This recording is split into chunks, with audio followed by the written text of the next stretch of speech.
Halo sahabat cerdas, Assalamualaikum warahmatullahi wabarakatuh.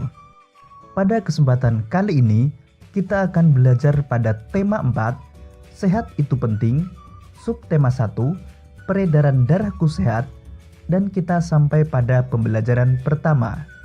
Sahabat cerdas, sebelum kita mulai pembelajaran kita, jangan lupa untuk berdoa terlebih dahulu. Udara dingin di pagi hari, minum teh nikmat dirasa. Hendaklah kita menjaga diri, kesehatan sangatlah berharga. Sahabat cerdas, demikian tadi sebuah pantun yang dibacakan oleh Benny. Pada pembelajaran kali ini, kita akan belajar tentang pantun dan juga tentang sistem peredaran darah manusia. Namun sebelumnya, mari kita baca bacaan berikut ini.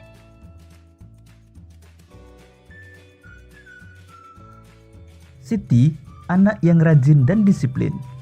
Siti selalu berangkat sekolah lebih awal. Jarak rumah Siti dan sekolah tidak terlalu jauh. Siti berangkat ke sekolah naik sepeda. Naik sepeda juga merupakan kegiatan olahraga. Siti mengayuh sepedanya dengan santai. Siti hanya membutuhkan waktu 20 menit untuk sampai ke sekolah. Siti sangat peduli dengan kesehatan tubuh. Bersepeda termasuk olahraga yang mendukung kebugaran dan dapat membantu melancarkan peredaran darah. Darah sangat penting peranannya bagi manusia. Peranan darah antara lain mengalirkan oksigen ke seluruh tubuh dan mengangkut karbon dioksida dari seluruh tubuh menuju paru-paru. Dalam tubuh manusia, darah mengalir melalui organ-organ peredaran darah.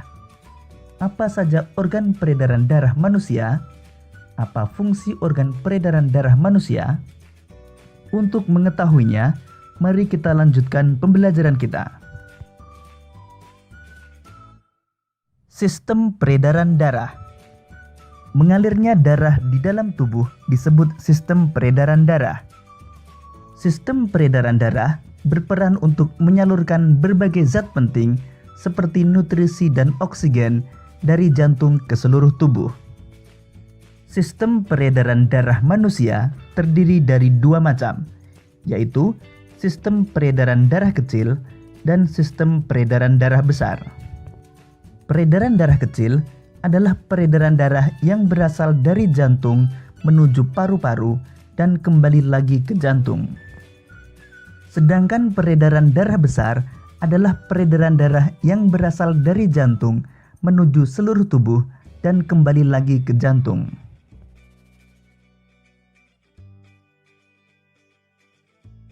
Berikut ini aliran darah pada sistem peredaran darah kecil.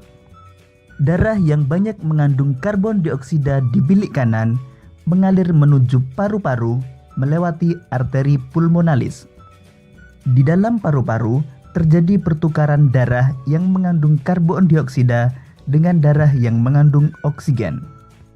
Darah yang banyak mengandung oksigen kembali ke jantung melalui vena pulmonalis. Kemudian darah masuk ke serambi kiri.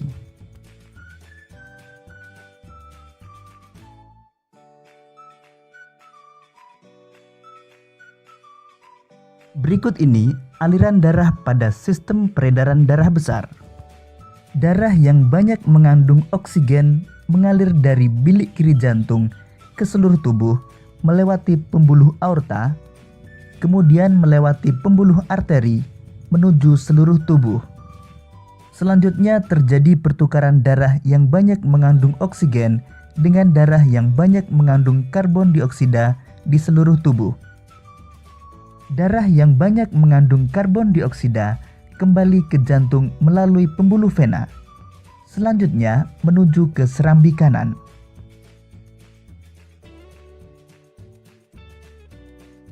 Sahabat cerdas, berdasarkan uraian tersebut, kita mengetahui bahwa organ yang berperan dalam peredaran darah manusia antara lain jantung, pembuluh darah, dan paru-paru. Tahukah kalian apa peranan setiap organ peredaran darah manusia?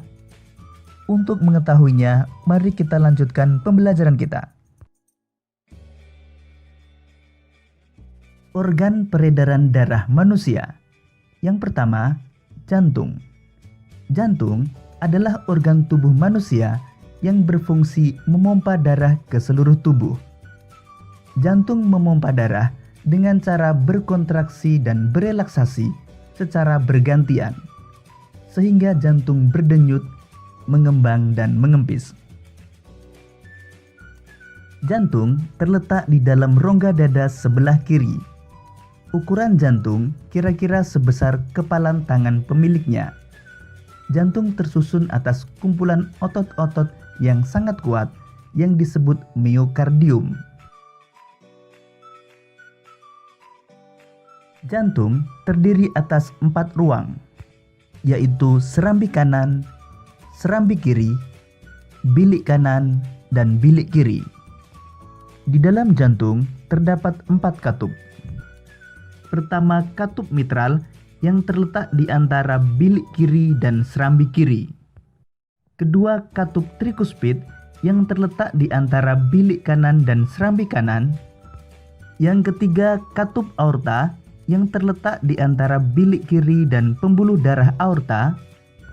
Dan yang keempat, katup pulmonal yang terletak di antara bilik kanan dan pembuluh arteri pulmonalis.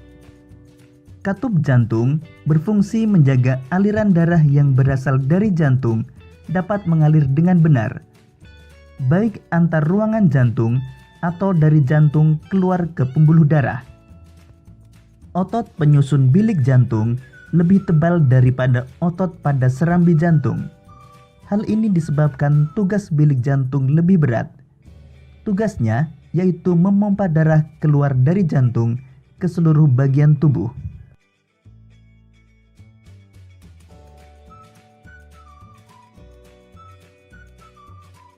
Pembuluh darah. Pembuluh darah merupakan saluran tempat mengalirnya darah dari jantung ke seluruh tubuh dan dari seluruh tubuh kembali ke jantung. Pembuluh darah terdiri dari 2 jenis, yaitu pembuluh nadi atau arteri dan pembuluh balik atau vena. Pembuluh nadi atau arteri yaitu pembuluh darah yang membawa darah yang kaya akan oksigen keluar dari jantung ke seluruh tubuh. Sedangkan pembuluh balik atau vena yaitu pembuluh darah yang membawa darah yang kaya akan karbon dioksida dari seluruh tubuh menuju jantung. Pembuluh nadi yang paling besar disebut aorta. Pembuluh nadi dan pembuluh balik bercabang-cabang. Ujung cabang pembuluh terkecil disebut pembuluh kapiler. Pembuluh kapiler sangat halus, berdinding tipis, dan berpori. Dalam pembuluh kapiler inilah terjadi pertukaran oksigen dan karbon dioksida.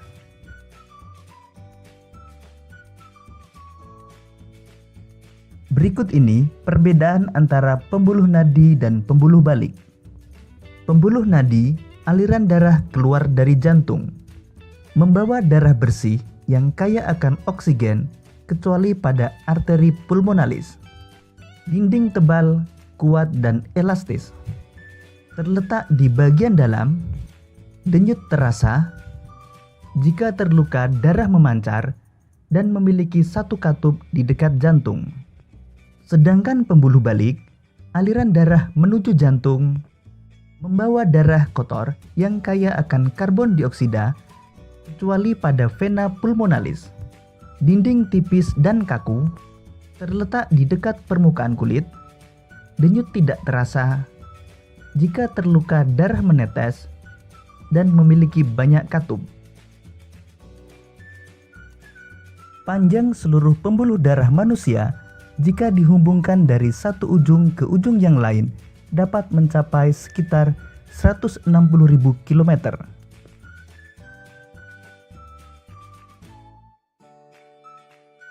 Paru-paru. Paru-paru juga memiliki peranan yang penting dalam sistem peredaran darah. Dalam sistem peredaran darah, paru-paru berperan sebagai penyuplai oksigen ke dalam darah. Berikut ini gambar organ paru-paru dan mekanisme pertukaran oksigen dan karbon dioksida. Pertukaran oksigen dan karbon dioksida pada paru-paru terjadi di alveolus. Sahabat cerdas, demikian tadi penjelasan tentang sistem peredaran darah manusia. Apakah kalian sudah memahami tentang sistem peredaran darah manusia? Sekarang mari kita dengarkan ungkapan rasa syukur Siti karena telah diberikan organ peredaran darah yang sehat. Siti mengungkapkan rasa syukurnya dengan sebuah pantun. Rambutku lebat, rambutku subur, tidak dapat dipasang jepitan. Tubuhku sehat, kuucap syukur, darah mengalir tanpa hambatan. Demikian tadi pantun yang dibacakan oleh Siti. Lalu tahukah kalian apa itu pantun? Untuk mengetahuinya, mari kita lanjutkan pembelajaran kita.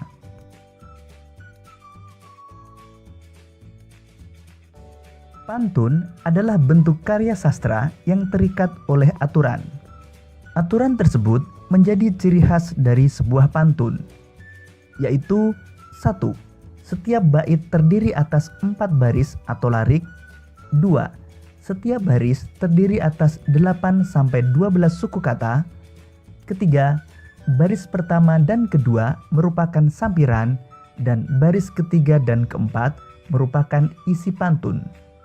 Dan yang keempat, bersajak atau berima ABAB.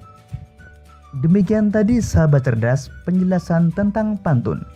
Sekarang coba kalian buat sebuah pantun tentang organ peredaran darah.